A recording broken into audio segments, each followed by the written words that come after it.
Hello, you are listening to Mind Your Business, the podcast that lets you get to know the stories behind some of your favourite Scottish businesses. Hope you enjoy the episode.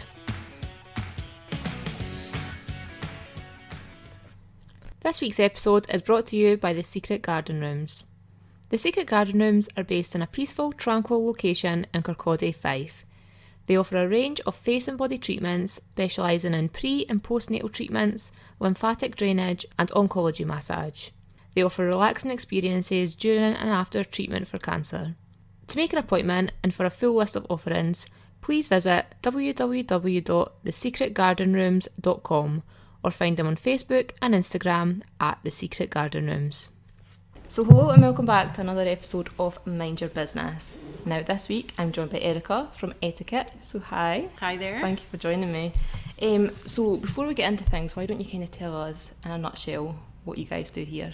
Oh, in a nutshell. Well, first of all, thanks so much for having me on. No, thank you. Big fan of your podcast. Oh, thank you. So Eteaket, we're really on a mission to encourage people to take a little pause in their day to brew proper loose leaf tea so they can live life more on purpose. Yeah. That's what we're all about. So we've got a tea room and a tea store, both in central Edinburgh, and we sell online all over the world, and then we wholesale, so we supply other cafes and restaurants and retail shops all over the UK and a bit further afield. Amazing. So did this all start back in 2008, am I right? Yeah. So how did that all come about? Well, it probably actually, I got the idea the year before, maybe even 18 months before. So before that I was a litigation lawyer in London and drank lots of tea. So it's quite a natural transition really to open a tea business. And yeah, I was a lawyer there for about 7 years or so.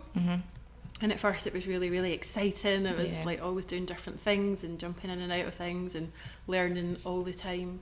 But then as I got more and more specialised, I got bigger and bigger cases, fewer and fewer cases. They were just like one or two massive ones, which involved basically roomfuls of files and lots of reading and not too much creativity, shall we say. And it wasn't really like the Ally McBeal and LA Law that I had grown up with. And because of working long hours and sitting down at my desk, perhaps not eating properly, just that whole sort of culture wasn't really conducive to well-being, shall we say. I ended up getting some quite severe back issues. Right.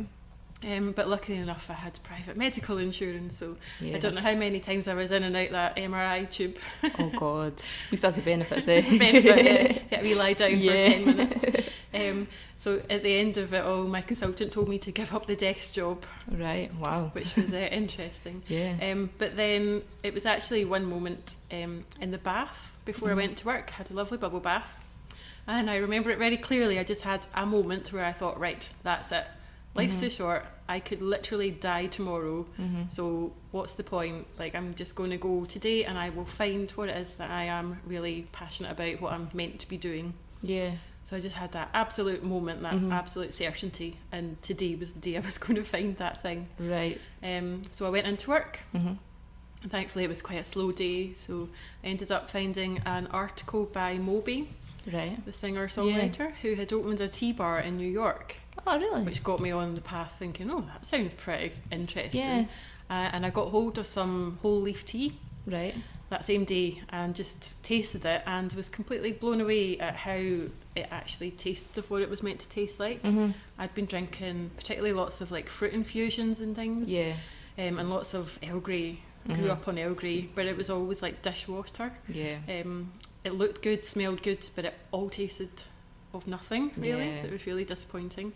That really opened my eyes to so that was the first time you'd ever tried that. But it was basically like a real awakening, like, oh my God, I've been doing this one thing, like drinking rubbish tea for 20, I don't know how many years I was then. I've been missing out on so much, there must be a whole lot more to life as well, so it kind of got me on that path, and I've been hooked on it ever since. Right, so how did you go about turning that into like a business? Like, how quickly was that process? It was probably quite a long process. It probably took me, I guess, to opening the tea room, it was probably about 18 months. So I spent quite a long time trying to do my full-time job and work on the business. Right, okay. And researching it and just tasting tea, learning all about tea, learning about, I did every free course that Business Gateway did at the time. Yeah. So, like accountancy, marketing, how to run a cafe, food safety courses, and all sorts of things. But then I realised that if I was actually going to make it happen, I had to just take the jump and quit my job. Right. So I did.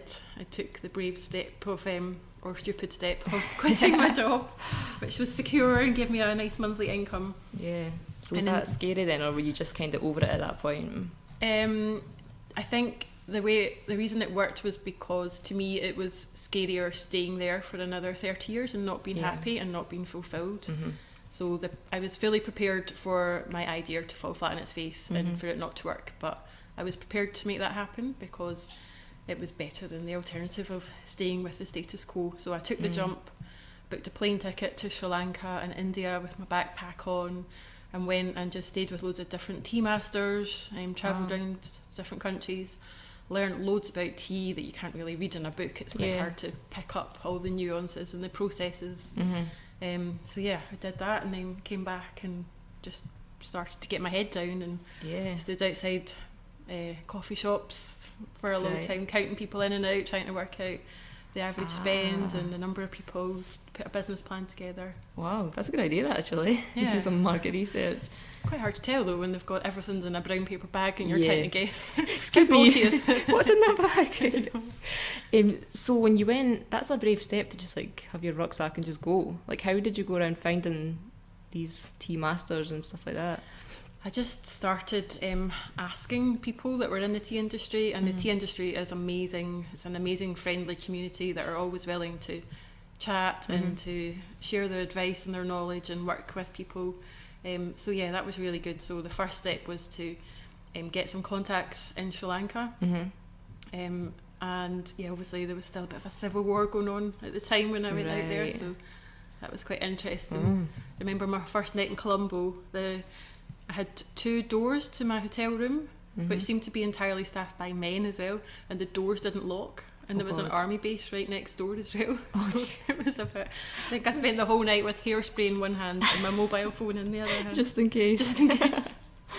So it was lots of adventures. Yeah, I was going to say, I bet you met some characters along the way. Definitely. Travelling. So where did you go? You went to Sri Lanka first? Sri Lanka and then India. Right. So is that where like most of the loose leaf tea comes from? Yeah, mostly China, India. A lot obviously comes from India, lots of black teas, and Sri Lanka. And then we get a fair amount from Japan as well. Right. Really good sort of matcha and gaikuru, which is what I'm drinking at the moment. So back then when you were like starting out, what did the business look like? Was it the Tearoom that was first, or was it like online? I opened the Tearoom and the online store at the same time. Yep. Online was slightly before, so I was packing it all in my bedroom, sending them all out that way, until we could get the Tearoom open, but it was both at the same time. And initially I was going to open a Tearoom in London. Right. So we met with quite a few landlords round about Carnaby Street, that sort of area. Yeah. And also, we had approached 4 different banks, got offers of loans from the four banks. Right. But this was 2008, and we moved out of, first of all, we realised we didn't want to be in London forever, so we thought, hang on, Edinburgh's a nice place, it's got a castle and a sea's really close by, so that looks a good bet. No market research, nothing. Right, just went for it. So we went for it, but on the day we drove out of London with our little rabbit in the back seat, Bear Stearns collapsed, so the whole sort of economy started crumbling a little bit. Which meant that once we got to Edinburgh, because we'd moved countries, the banks had to start all over again, and obviously they weren't funding anything at that time, so that was a bit of a challenge. Right, so did that affect then all the offers that you'd got? They were completely pulled. Oh God. So we had to start again. Banks weren't lending, but thankfully we couldn't sell our house in London either, so we ended up remortgaging that and using basically every last penny that we could cobble together to start it. So was there a party back then when all that happened that kind of thought, oh, is this meant to be kind of thing? There was. So I really needed to rely on that real passion and drive to do it to get me through, because there were moments where I'm watching the television and like more and more banks are collapsing, where I'm just coming out in a cold sweat going, oh my god, I've got builders in, put our whole everything we've worked for all these years into this, what the hell am I doing? But and starting like a bricks and mortar shop like straight from the bat, that's a big jump as well. I don't really think things through properly, I think that's, which is a good thing. Yeah, that's a bit. Sometimes if you don't know what can go wrong, totally. Jump. And they always say that's about starting a business, I think. If you knew how hard it was or what's involved, you'd never ever do it. No, totally. So, but you need that naivety, I think, to get you through it. Yeah. So when you started, was it just you that was in the tea room, or was there like staff straight away as well? We had staff straight away, yeah. Right, wow. Which was, we needed it. Uh-huh.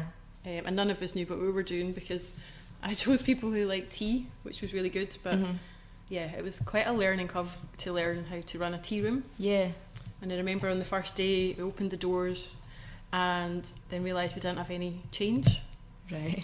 So I had to run to the bank and beg for change and run back, and we had customers in, which was great. It's just these wee things that you don't really think of it. Yeah, loads of little things like that. Especially if you've never been in that area before. Like, did you have any retail sort of experience at all? Or when I was studying to transition to English law in Chester, I worked in a brilliant little sandwich shop in Chester, but I was only allowed to wash the dishes. I wasn't allowed out front. I got to shell some eggs, but that was it. So that was your experience. So not much experience. But I had done lots of like barista courses in London.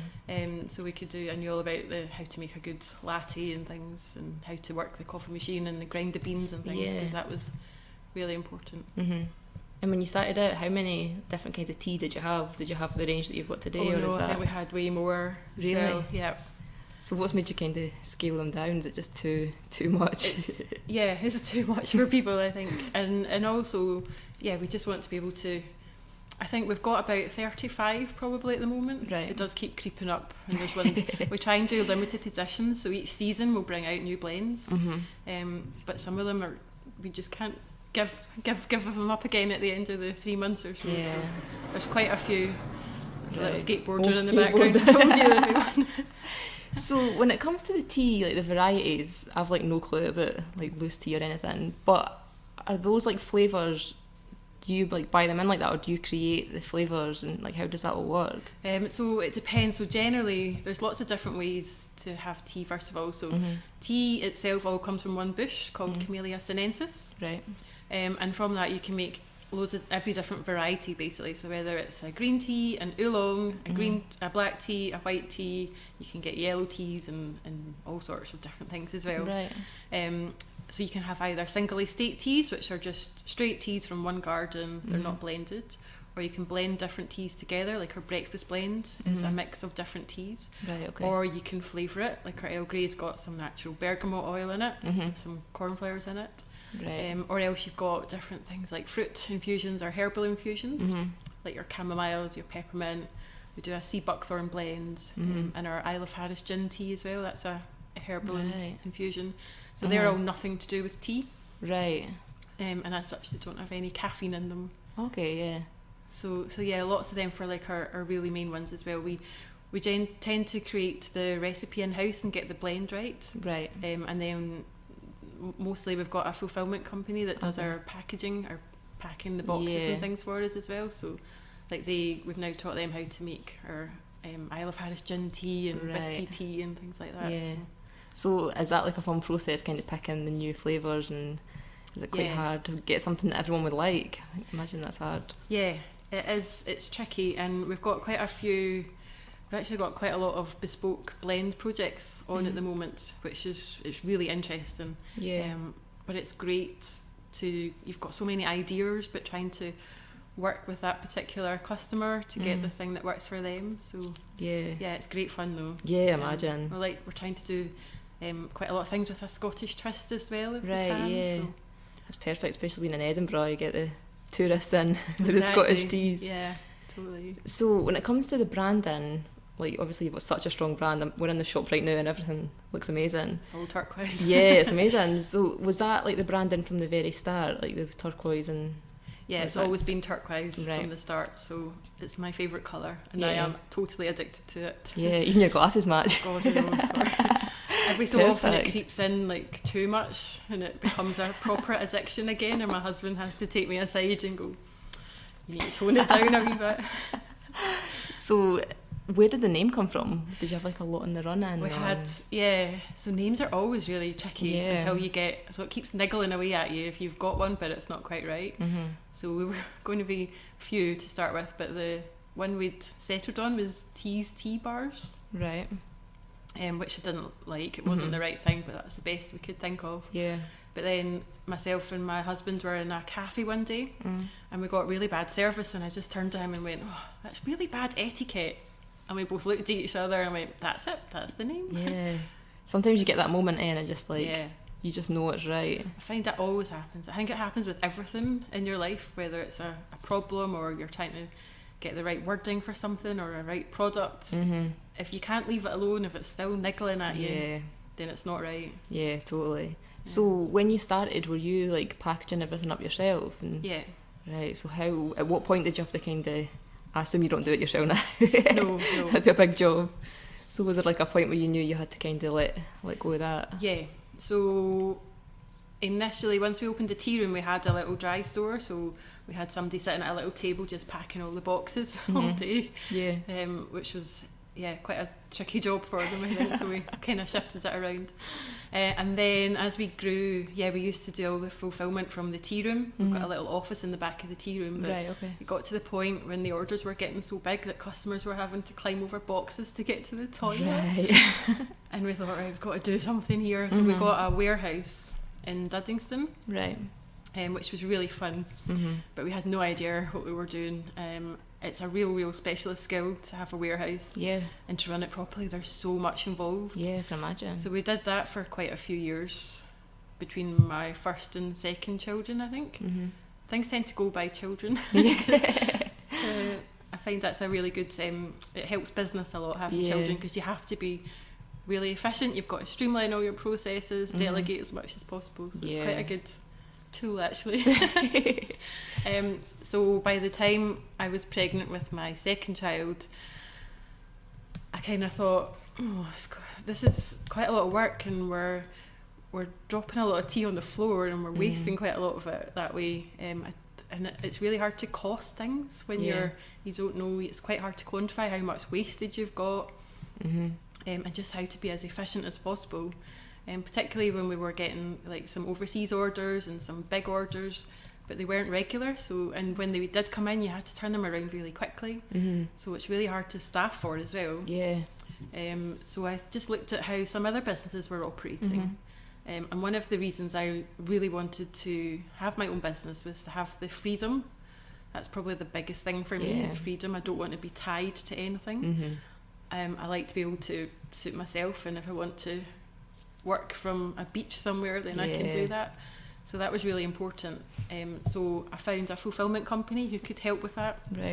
And I think it was the week before my second daughter was born, we moved to them and never looked back. It's been fantastic. And they're a real part of the team. But they've just, so much more than a fulfillment company. They really work with us. They know the business inside out. They've given us some great advice and insights, and lucky to find that, to find such a good company. So at what point did you start with like the shop? When did that come in? Were you running just the Tearoom for quite a while before? So the tea store that we're in at the moment opened in October 2016.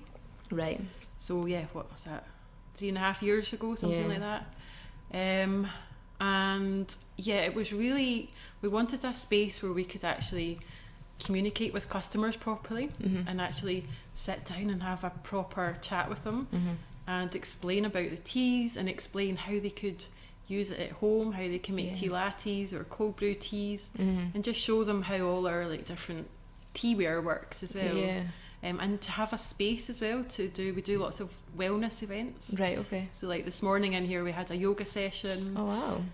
We do lots of tea masterclasses, we've got loads of wellbeing events coming up. So it's just quite good, because in the Tearoom it's really busy, thankfully, quite a lot of the time. Well, it's getting less so at the moment with the C word, but so you notice a difference in that, like just people. It does seem to be. But actually, I'm really, really thankful to all our customers that are still coming in and supporting us. But I think there's definitely less tourists around at the moment, and we get a lot of tourists in our shop, right? Which is really good, which also helps our online sales. Okay. So our overseas online sales have really increased since we opened the store. So I think I see it as more of a. I think retail spaces now are really interesting. It's more than, it's not really just a shop. It can't be just a retail shop anymore. It's got to be a real showcase for your brand and a real experience and a place where people can come and connect and have build a community around. So that's the thing, because people can't get it online, but it's making them want to come in and speak to you and get to know the products and stuff. Totally. And once they've come in as well, you've got that relationship with them, which you can't beat. It's really hard to do that remotely. So connections are a really big important thing, and we sometimes get customers in and they'll stay for an hour just chatting about tea, and it's great. So was there any kind of downsides to opening this place? Was there any sort of wee kinks in the road while you were opening, or has it been pretty smooth sailing? Oh, there's loads of kinks in the road because retail's really, really, really hard at the moment. And again, that's been a huge learning curve, and sometimes again, I didn't do any market research. I just kind of did it because I thought we should be doing it. It seemed to fit. But I didn't do. Perhaps should have done more market research. We're on Rose Street, in central Edinburgh, and the footfall is a bit strange. Right. So it does have a lot of potential. But Rose Street should be a much better shopping street than it is at the moment. That's something we're hoping we can work on and help improve in the future, because it's got massive potential. I always assumed that this would be a really busy street. It's busy with perhaps not always the right kinds of people. Right, because there's a lot of pubs and stuff along here, isn't there? And things, need to get more small shops in we here. Need to really start to get our message out there, and a lot of people still don't know that we have a shop on Rose Street. So that's something, but I'm just trying to be brave enough to start putting myself in social media and doing videos and things. So you're doing that at the moment with social media, or are you kind of I'm going to do it tomorrow. Every day I'm going to do it tomorrow. I'm much more comfortable off social media, but it's something I do have to do to try and get our message out there. So you're on Instagram? We're on everything. We do lots of Instagram, Facebook, Twitter. LinkedIn, the works. It's all the kind of the stories and all the chatting that people want to see. That's a scary bit. I know. I just need to get over myself and do it.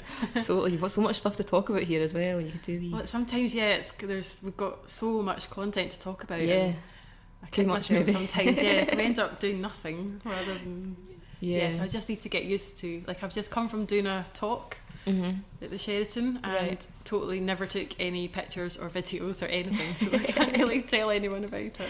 It's hard to remember though, when you're in the moment totally. To keep taking I pictures. Always forget. I'm the same. I'm bad for that. So you've obviously got the wholesale side as well. You've got so many, many branches. So was that from the start as well, or is that something that kind of grew over the years? It's always something that we really wanted to do. But and right from the start, since we had the Tearoom, we had people coming in and asking us if they could use our tea in their cafes or their restaurants, which was amazing. So we got it to a point where we could build that up and start to offer that service properly. And one of our first customers was Tom Kitchen. Wow. Who's been amazing, and he's stuck with us ever since, so really appreciate his support. He uses our tea in all of his restaurants. That's amazing. And now we're working with loads of different hotels and restaurants, and everything we do is plastic free and recyclable as well. Right.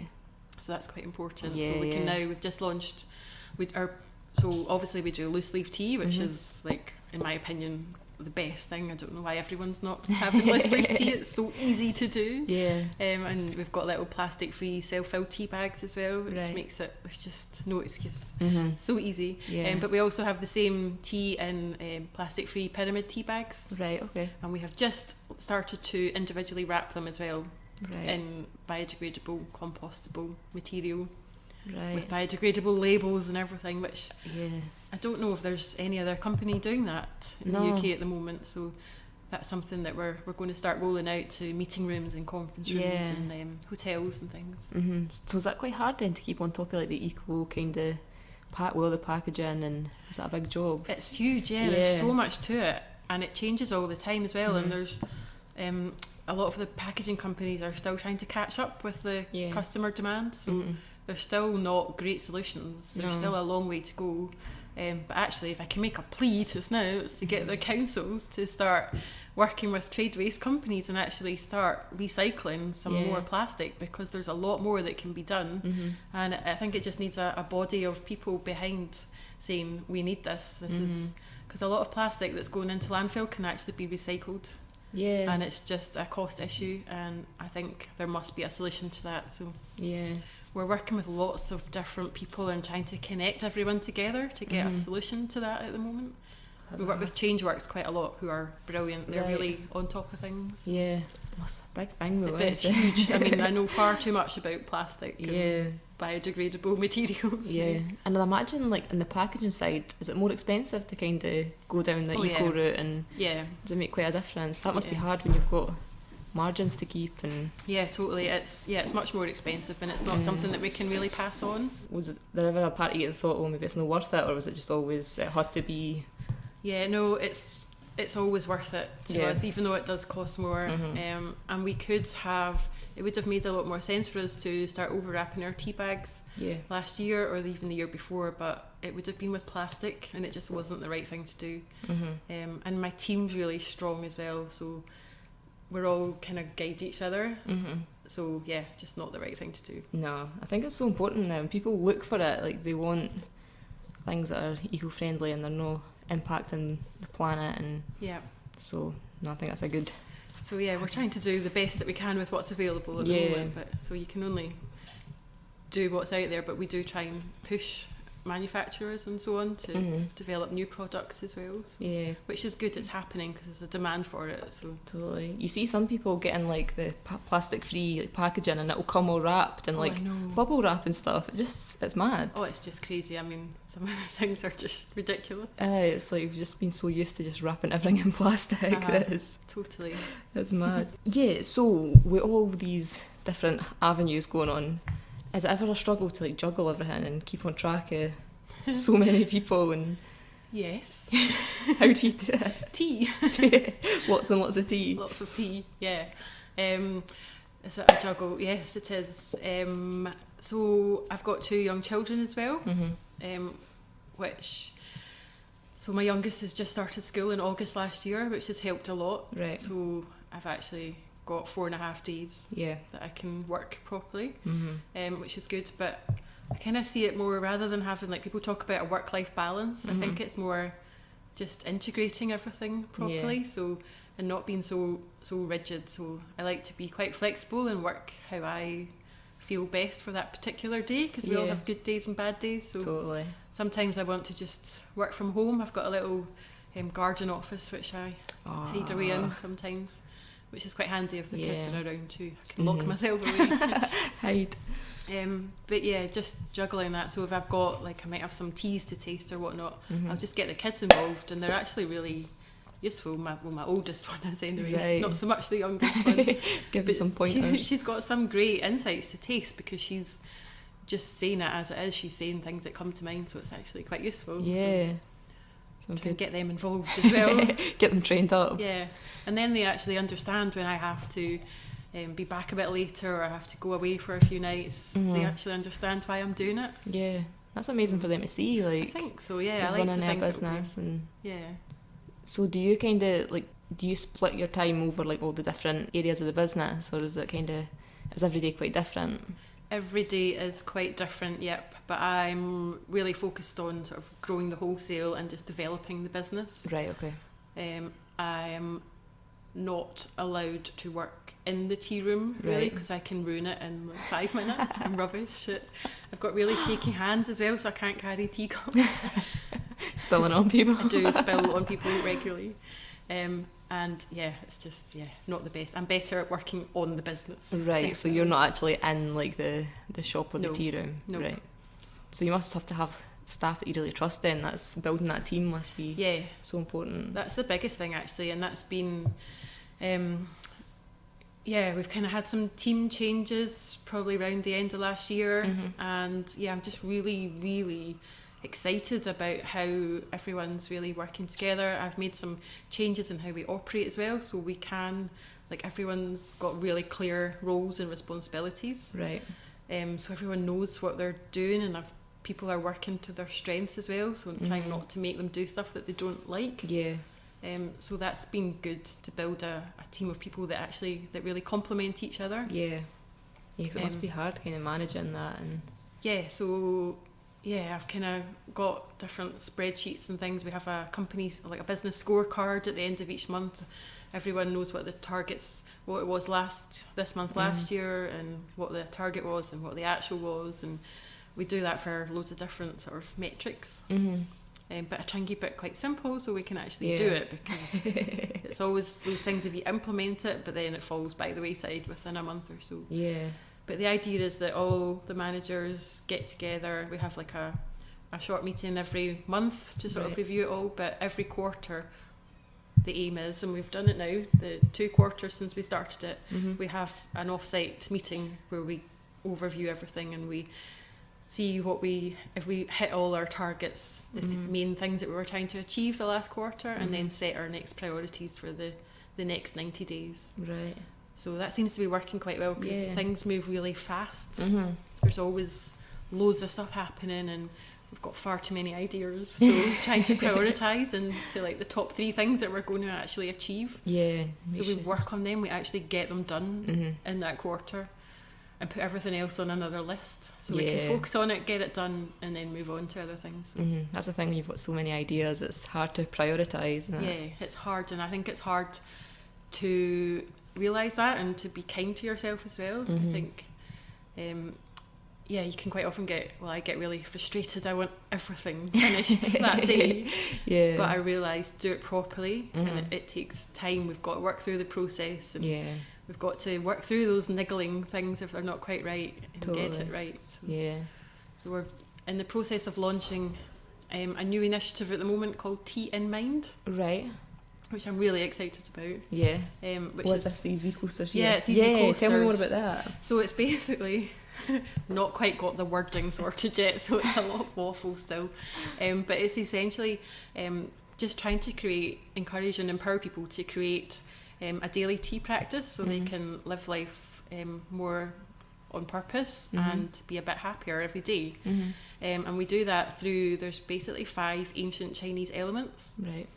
Which are all linked to feelings and parts of your body and tastes, and you can take that a lot further as well. But I can go down a big rabbit hole with it, but thankfully got some amazing people, particularly Lauren, who we've got she's done a fantastic job of taking my completely mental mind map and distilling it into simple formats that everyone can actually understand. So now when you come into the Tearoom, we've just launched a new menu, but you can choose your tea based on how you're feeling at that particular moment. Right. And then you'll get a little coaster which has a little bit of guidance on it, and then a suggested exercise to help rebalance whatever it is you're feeling. So it might be to do like a little bit of mindful drinking while you're waiting for your tea to brew, or it might be just take 5 minutes to write a gratitude list or chat to the person beside you about what you're grateful for. So it can sound a bit twee, but actually by tying really simple habits like that to something that you're doing every day anyway, a simple cup of tea, and just encouraging people to brew their tea properly and to have good quality tea in the first place. So I think the average dunk time for a tea bag in the UK is 18 seconds. Right, so is there like a time that it's supposed to be? Yeah, so most teas, like the black teas, it depends on the type of tea, but generally 3 minutes is good. Right. A little bit longer for fruit and herbals and some more delicate teas. So it should be 3 to 5 minutes really. Right. Not 18 seconds. Yeah. And if you look at somebody making a cup of tea, they're dunking the tea bag in and out, swish it up and down, they think, oh, it's brown, it's It's nice and dark, that must be it strong. Yeah. But that's not. They're not getting the flavour, they're not getting all the health benefits from it. Right, it needs that time. And quite often they'll be playing on their phone at the same time or doing something else, looking at emails. So we're just trying, people can afford, well, in my opinion, they can't afford not to take 3 minutes to actually stop and just check in with themselves. If they got stress somewhere in their body, can they just relax a little bit? Can they do a little, get out for a walk for 5 minutes with their cup of tea? Just get out in nature, get rid of some of that stress, reframe things, get in a better state of mind. I mean, there's so many things, whatever. Yeah.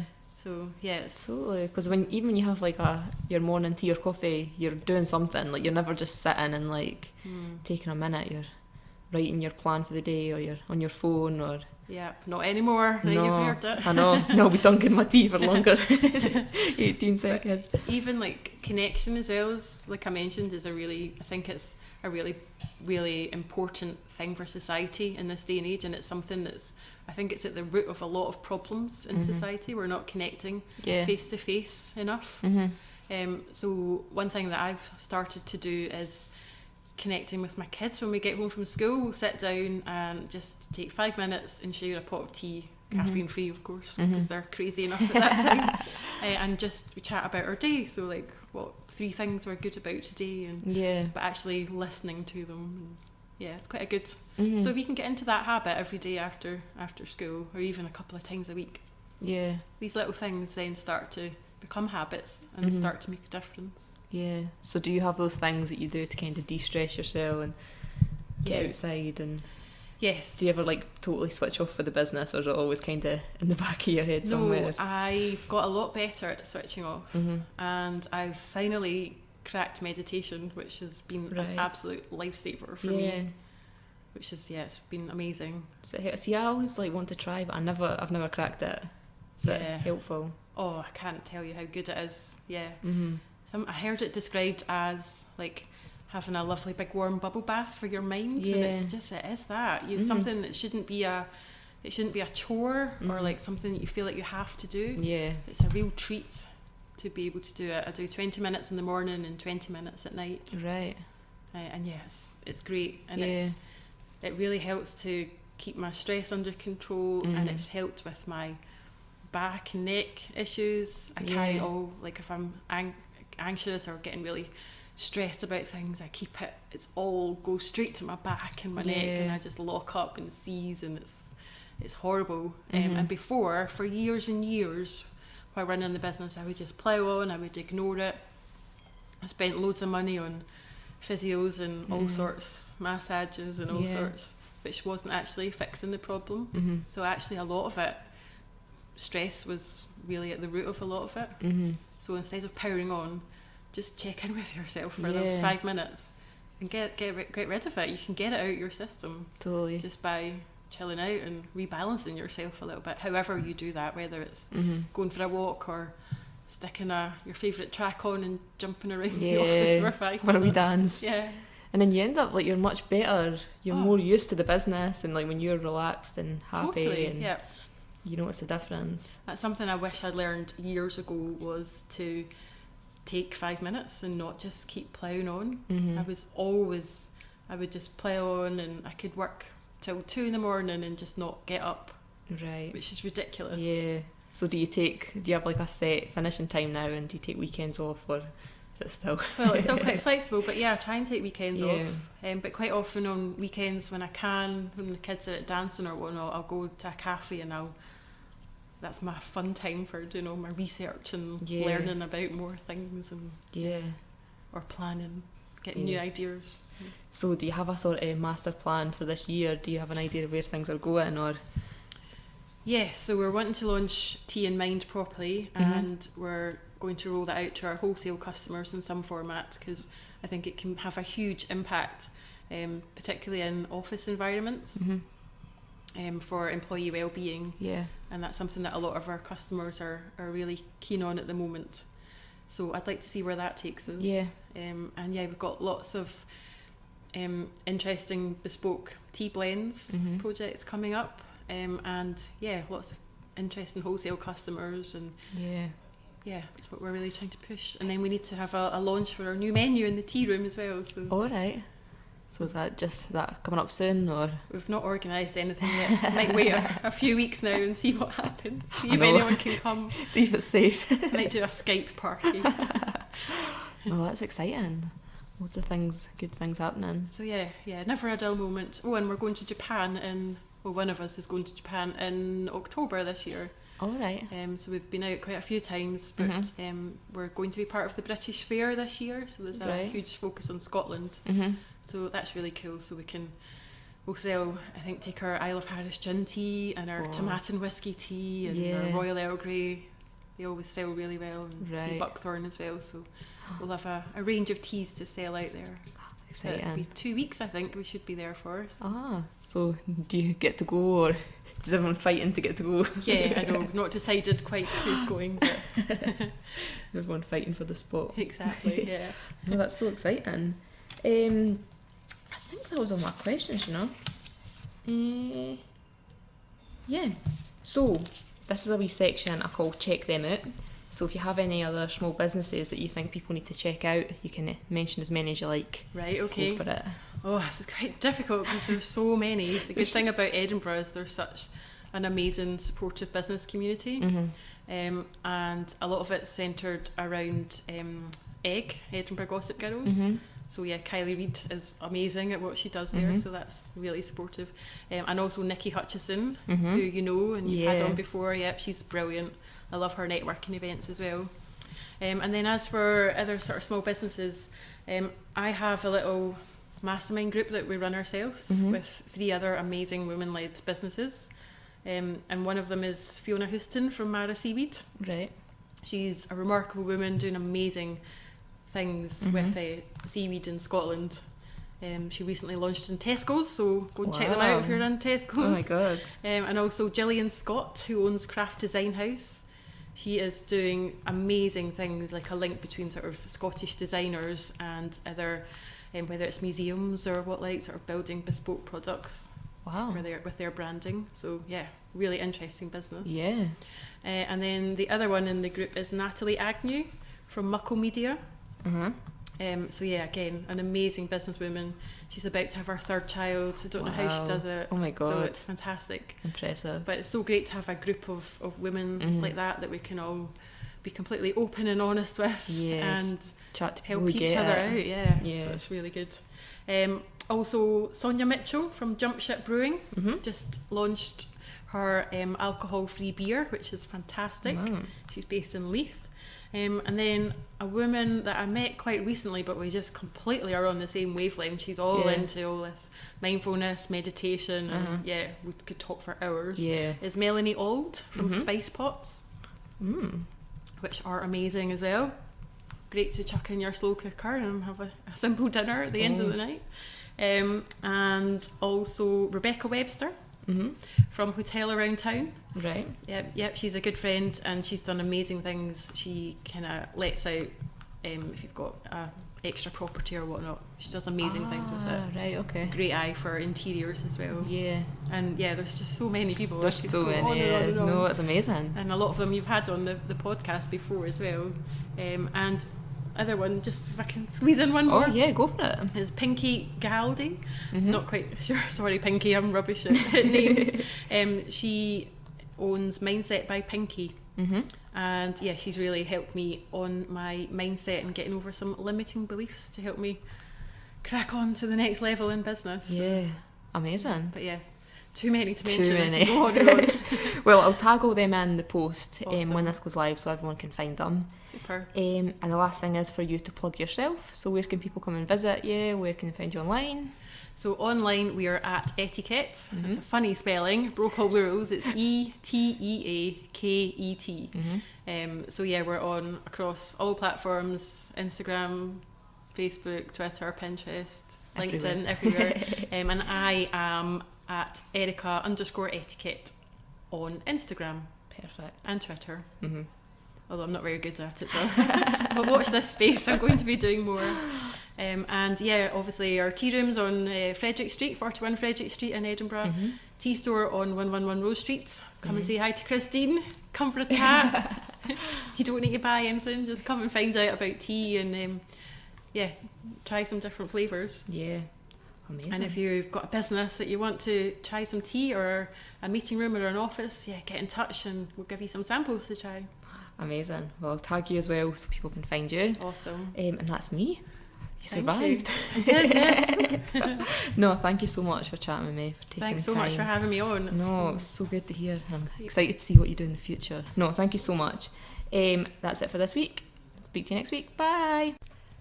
Thank you so much for listening to this episode of Mind Your Business. Head over and follow us on Instagram and Facebook at Mind Your Business Podcast to see everything that we've been chatting about in this episode.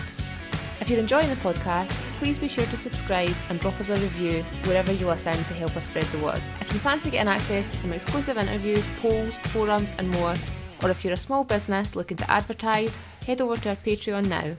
See you next week.